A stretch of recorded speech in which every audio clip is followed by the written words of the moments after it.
So like, what have you been working on lately? Do you have anything coming up here? I know I've watched your more recent videos, and I think one of the last ones was talking about.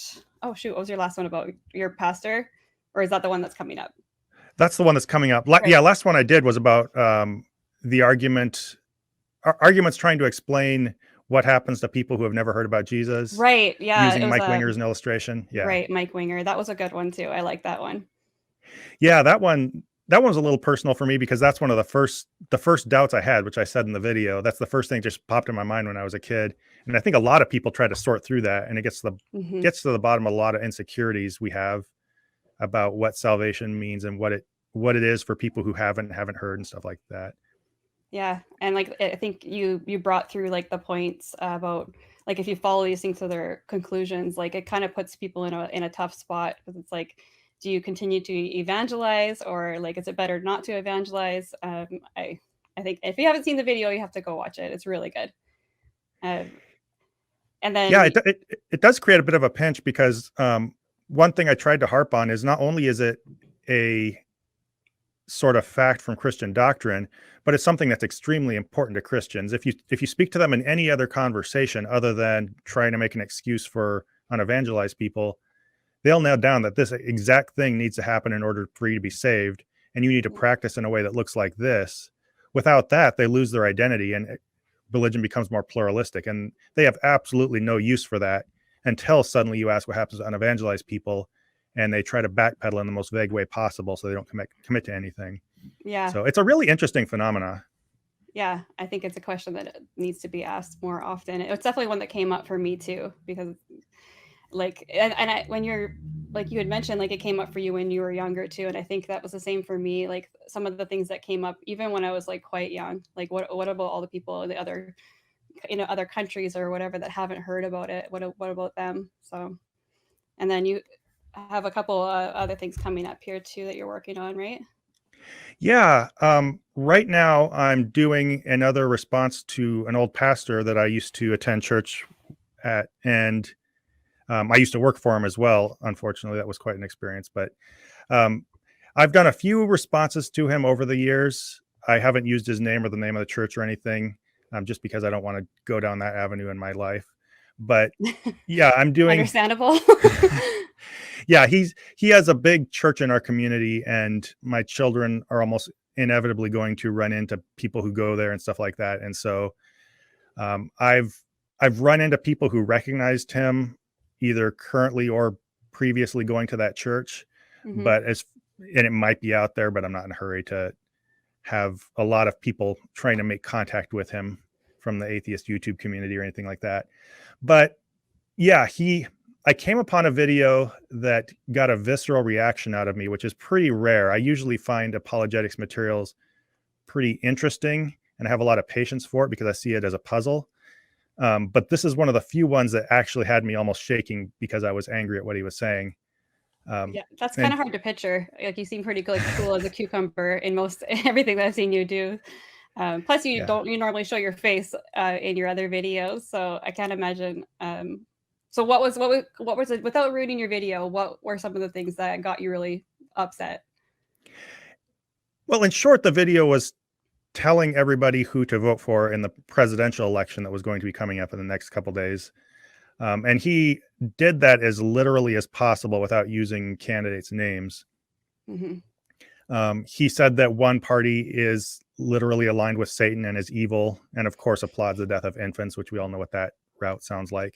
Yeah, And just a lot of really ugly things about anybody who is not a Christian or who doesn't believe what he does. Um, and it was a weird combination of saying just very vile things about anybody who's not a believer. He actually harkened back to the good old days when people like us couldn't hold public office, oh because geez, you had to be a member of a Christian church, and he thought yeah, that was a good thing. And I don't know, I can't even. It's hard to go through the list, but then from there he drifted into, of course, Fox News / One America News, Newsmax talking points yeah, about everything from rioters and COVID precautions, which were, I guess, two of the main ills in our country, and the devil's literally laughing at us because of it. So I don't know. It was just a buildup of a lot of things. And I guess the core issue is he really viewed everything not in terms of clashes between people who are honestly trying to live together in a society and come up with differences of opinions. Right. He literally said that we're really not we don't have political issues in our society. We have good versus evil issues, Yeah. and there are basically good people up against evil people. And the way he did that and the mentality he drilled into his conversation or his congregation, which I'm on the receiving end of that often on social media. Yeah. It's pretty upsetting. I don't like when people talk about other people like that. Yeah, So, it makes it like almost impossible to have a conversation if someone is not just seeing you as somebody that's like disagreeing with you. They think that you're actually like evil or that you've been deceived or you know that kind of rhetoric. And I've been thinking a lot about that, and you know I chatted a little bit too. Like there's got to be like some sort of to like a method that a lot of these leaders and these pastors will use to kind of infiltrate and manipulate the way people are looking at the situation. And it gives them really no out to disagree because they've kind of started off with like their idea first that there's this good versus evil thing, and it trickles down into all these like the political issues and everything else. And that I have seen too personally, like that they will make it an issue that even kind of your salvation can depend on it if you disagree. So there's like there's no room to have a conversation there, whether it's internally with the other believers or with people who don't believe or are on the other side completely. It's really causing like a rift so that there's no open lines for communication because there's like a fear mongering that you know there's an evil side and a good side and there's just no nuance there, and that's really frustrating for me to see too. yeah. I don't know. One thing I really hated was, like you said, he didn't give people an out. Um, and that's one thing. I think it's pretty common, but he very much anticipated that people were going to be disagreeing with what he said, that Hmm. it might not sit well even with everybody in the congregation. And so he told them, he said, if you leave the church over this, that's an issue of integrity. I think you should Yeah. come talk to me about it. Which, if you watch my video, you're going to see what kind of conversation you'd probably anticipate having if you went and spoke to him about it. Yeah. And so basically, I think he made people feel trapped in there, and that actually had been my experience in that church for a period of time Hmm. until I ended up leaving still as a believer at that point. Yeah. I think I've like some of the rhetoric might be something like if you're feeling uncomfortable by what I'm saying, it's you need to get right with your heart with Jesus. And like just giving it that spin gives no opportunity for you to be like I think I just disagree with this person because they will tell you how you're supposed to feel about this information that you don't maybe agree with right off the bat. And that's what I mean when you don't get an out because they've already told you how to feel about what they're going to tell you, and then they tell it to you. And then if you feel anything other than full agreement, you're already kind of set up to feel guilty about it. Um, and I think that's obviously it's a very trapped feeling, and I think it can be a dangerous thing too when one person holds that much authority over an entire group. Um, because I mean we see it happening now too that like if you have a group of people who think that they have the truth, and they built this relationship where somebody that is in charge of them has this authority over them. When it comes to things like we've seen it happen with like the vaccine, if somebody who's already has that leadership kind of position over them, they're going to have to feel almost obligated to agree with them over things that really have nothing to do with their faith. I mean, they shouldn't anyway, in my opinion. Um, so I see it as like kind of like a line to not having much of a reality check or like a confirmation bias kind of check because you're already kind of everybody's kind of signed on to agree with somebody over this issue. And when we like really like take a step back, it's just another human being. It's a human being leading a bunch of other human beings. So but there's this other kind of world in it that they think they have like this divine authority to speak on like not only the Bible or like their community, but bigger issues and world issues. Um, it's just it's hard to think about like how to even break through that when you know somebody has that presupposition going into a conversation.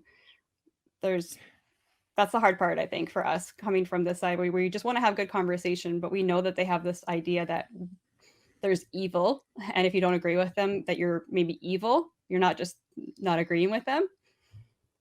I don't know. Yeah, that I found that to be a huge impediment to conversation, because I still know a lot of these people on Facebook, and so I'll try to just make a little benign comment, not even not even really challenging their assertion, but just saying, "Hey, maybe you can back down and understand that people have good reasons for believing something other than you do." And it immediately becomes very hot, and Hmm. it's really bizarre trying to the reactions seem very bizarre until you realize that this is the mentality they're coming at you from. And seeing this sermon really shows me that people like him are in the ears of a lot of people, really reinforcing this over the pulpit. Hmm. And yeah, it is a very trapped feeling. That's one of the things I find most upsetting is it's annoying for us and maybe can create some personal problems for us that can be distressing. But I really feel bad for the people who are actually sitting in the pews who don't who have various forms of doubt and they just don't know where to go with them. And this kind of rhetoric makes them feel very feel like they don't know who to turn to and who to speak to. And I'm pretty sure churches are full of a lot of people who are internalizing a lot of things that they don't want to turn and say to the next person. And the pastors, when they say things like this, they're dividing and conquering their own congregation, if nothing else. And Hmm. they're using examples of non-believers or the wrong types of people, not only to trash outsiders in the eyes of the church, but I think it serves as an example of how we're going to view you if you start to question any doubts. And that's where I have probably my biggest problem is it makes people feel like they can't even speak up. And I think that can be a lonely feeling. And like you said, a very trapped feeling. Yeah. Yeah, absolutely. Like I think that's like a lot of people I hear from, like they started feeling that uncomfortable feeling about how their pastors talked about non-believers because they were actually also maybe struggling with some of their own questions and doubts, and um, they didn't really have like it's scary. It's even more scary to come out in your community that you don't believe or even that you're doubting because you know that they're already going to see you that way. Like there's a filter on it, and it can make it for really really hard for people. Um, yeah, Yeah. And the sermon we saw, it tough. didn't even give room. You could still be a believer. Yeah, You couldn't even voice within that congregation. The read I'm getting from the sermon he was presenting, you couldn't even within that congregation still say you believed, still say you took this Christian stance on these issues, but you're considering voting for Biden.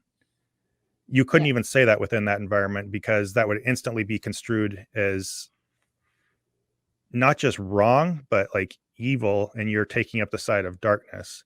yes, yeah.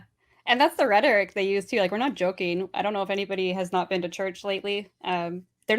We're not joking about like they will say like this is from the devil. This is like these people who are intentionally going out and talking about this or um, you know publicly disagreeing with us and like they're and then they will say these people are motivated by the devil, they are demonic, and it's like I grew up hearing that stuff and it felt really like that was a normal way of talking. It honestly was a normal way of talking, but when you kind of are on when you've taken a step away from that and you like check in on what they're actually teaching on Sunday mornings, like it sounds bizarre, like you said, Zod. It's so bizarre.